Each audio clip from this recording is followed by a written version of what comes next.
So thank you, first of all, for doing this. I'm excited to get to learn more about your research. They wanted to invite you for the World Environmental Health Day, which has a focus on air. So could you tell us what inspired you to study indoor air quality? I know it's not what most people think of when we think of air, since usually we talk about outdoor air. Yes, it's a great question. Well, my journey as a researcher for indoor air quality, it really began when I realized actually how much time we spend indoors. I mean, people easily say 90% of our time indoors, but maybe it's more than that depending on, personal life pattern or daily activity pattern. Yet, we rarely think about the air we breathe in indoor environments, even though it directly affects our health, comfort, productivity, and learning. So that inspired me to use engineering and environmental science to make the invisible indoor air visible, to make better understand how air moves around people, what the air carries, and ultimately how we can design healthier indoor environment for people, the occupants.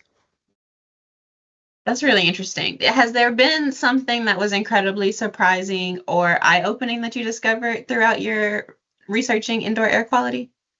Um, Maybe our recent article published in Science, we examined the pollutant dynamics around the people, around the human body. And we found that the humans act like tiny chemical reactors, each individual acting like a reactor. And that's because our skin and clothing can react with the chemicals surrounding our body in indoor air. And that creates a highly reactive species that can interact with indoor organic gases. So, I mean, those reactive species include the hydroxy radical. We thought we only see hydroxy radical outdoor environment, but we we saw a lot of molecules actually in indoors surrounding human body. That's a great way to explain it, to say like we're reactors. I work with bacteria, so we kind of talk about them being little mini bioreactors. So it's interesting to hear like as a person. So I think that's a good Yes. example with helping us see also like how it affects us. I don't think we always consider how the air is actually like impacting us individually inside. We do outside, right? We hear air quality outside, how you shouldn't go outdoors when it's too Right. high of a number. So my next question is, you've studied how everyday activities can shape the air chemistry. So could you share how one of those findings in a way that helps us to visualize it? I think the reactor was a good example if you have another Right. one. um, yeah, I mean, surprisingly, indoor air, it has a lot of organic gases. People compare that to the Amazon forest, which is the most abundant um, the organic gases outdoors. But we actually bring many chemicals to indoors. Like we also use personal care products, consumer products. On the top of that, all the building materials and furnishings indoors. So all these organic gases, whenever there are triggers like oxidants, they can easily react with these organic gases and produce some chemicals like the secondary pollutant that may be harmful for human health. Other good examples would be like cookings or cleaning your daily activities. They can dramatically release, again, like a variety of chemicals and particles like PM 2.5. Um, Maybe people already know many cooking activities generate like particulate matter, PM 2.5, and also a variety of organic compounds, VOCs, and nitrogen oxides. And if you use like gas stoves, um, cleaning products, there's another example. If you use like sprays or chlorine-based disinfectants, they release reactive chemicals as well as VOCs. So yeah, those can interact with human bodies and other compounds in the room, and yeah, they will make like bunch of chemicals on the top of existing organic gases. So we call that sometimes indoor chemical cocktails we're breathing inside the building. That's a great way of describing it. Thank you for clearing that up for us too. So if we consider indoor spaces like at home or classrooms, how does air circulation or ventilation make the difference between a safe and an unsafe space? Yes. Well, we are environmental engineers, so the one-on-one knowledge is that the solution to pollution is dilution, right? So the same applies to indoor air. Like good ventilation can help dilute and remove pollutants. That includes respiratory aerosol like viruses, bacteria, smoke, and chemical gases, particles, right? So yeah, if this ventilation airflow is relatively small, and that means the air can accumulate a bunch of pollutants, and if it is not well mixed environment, in many cases in indoor environments, they're not well mixed reactor, so you can create pockets of high exposure to air pollutants. So yeah, first principle is it maybe ensuring proper ventilation with air circulation. That's the first easiest step to maintain safe occupied spaces. And when ventilation alone is not sufficient, or you're constrained by the building type or operation, then additional control measures like engineering control measures such as filtration, disinfections can be employed. Thank you. That's really great. Helping us to understand what we can do to ensure that our spaces are as safe as possible. So, Right. if you had a chance to speak with someone like a policymaker, or even like an administrator for a school or university, what's an action that you would recommend to make the indoor air healthier? If you could just recommend one. One, okay. Well, starting with a good ventilation, again, that's maybe easiest way to lay foundation for a healthier air. Some additional measures, keep the space dry as much as possible, so that you don't have any like moisture, mold, biological, bacterial growth there. Um, and additional measures, if you want to add the filtration, air disinfection, there are always way to implement those technologies relatively, economical way. So you can consider them too. Prevention is usually cheaper than the remediation. Right, exactly. Yeah. Like, yeah. So, thinking of like in the past, asbestos was like a big problem. So we've evolved over time for what we are exposing our indoor air to. Do you see your research influencing building codes, standards, and public health guidances? It seems like it would. Absolutely. One of the research goals we have is actually to provide scientific evidence to inform those building codes, standards, public health guidance. Because we do quantify how ventilation or air circulation, indoor air activities, control technologies affect exposure to indoor pollutants and pathogens.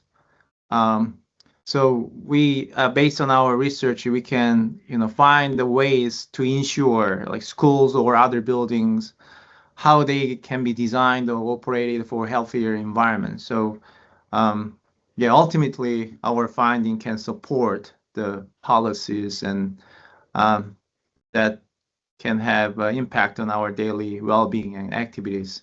So. Yeah, thank you. So, kind of switching gears a little bit, since you're an associate professor at Penn State, you're kind of mid-level career, and Right. or AEESP reaches from graduate students and postdocs all the way to senior professionals.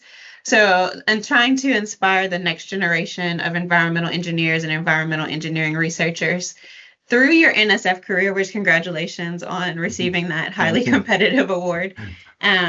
And your other work, you've involved students in building new models for indoor air. How do you keep them inspired about a topic that's kind of invisible, but it's very, very important? Right. Yeah, it's always big motivation and also challenge. But there's opportunity. The opportunity is I try to keep my students inspired by connecting these invisible aspects of indoor air to real world impacts they can see and feel, and they can change. Like, for example, we explore how these tiny particles and gases from our daily activities affect actual human exposure to air toxins, ultimately human health. I involve students directly in the measurements, experiments, data analysis, and some like visualization of air and transport spread or movement around people. So yeah, by showing how their work can make indoor spaces like better or healthier, safer, um, the students can see the immediate value of studying, this invisible indoor air quality to the actual their daily life. It's amazing. And so, if you had to give some advice to younger and newer environmental engineers who want to work with understanding how air and health and engineering are all connected, what advice would you give to them? Um, my advice would be, well, the first is stay curious so that you can think about the problem, but for the solution, think across disciplines. It can be engineering, chemistry, biology, even data science, all matter.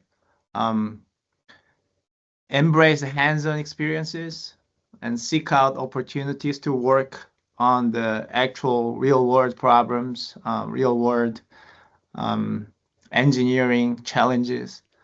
And remember that even small improvement in indoor air can make big difference for people's life. Very, very important work. And I'm so grateful that you gave us this time today. So, kind of looking towards the future, as Uh-huh. we celebrate World Environmental Health Day, what gives you hope about our ability to create healthier air in the spaces where we live, work, and learn? Yes, I'm pretty hopeful because we now have better tools and better sensors, better modeling simulation technologies, and advanced knowledges. We have growing awareness to improve indoor air, and with this continued innovation and commitment, we can create healthier air, and then the standard in where indoor places, indoor environment where people live, work, and learn. So yeah, I'm very hopeful, and then yeah, we're advancing, day by day. That's amazing. You really do some really great work, and it's highly impactful. I know just from the environmental side, I do water, but air seems to be the most understudied. So in Uh-huh. comparison to other areas. So just to kind of wrap up, what does clean, healthy air mean to you personally? Yeah, I think it's good that you mentioned the water. I mean, for me, the clean air, it's a healthy indoor air. And then, well, I think that should be treated as a basic right, like clean water. Um, and all these buildings, communities in the future, I hope that they are designed, operated with air quality in mind, using Mhm. like all these technologies and advanced knowledges to ensure that everyone has access to safe, clean air, regardless of their circumstances. And ideally, all this indoor air management will be seamlessly integrated into our daily life. I mean, we're now talking about, going and living on Mars and Moon. So any indoor environment, like it can Yeah. be our homes or spacecraft or, human habitats in Wherever we different are, we're keeping planets. our air safe. Right. So yeah, making this invisible protection for health and the norm, and that's rather than the exception. So.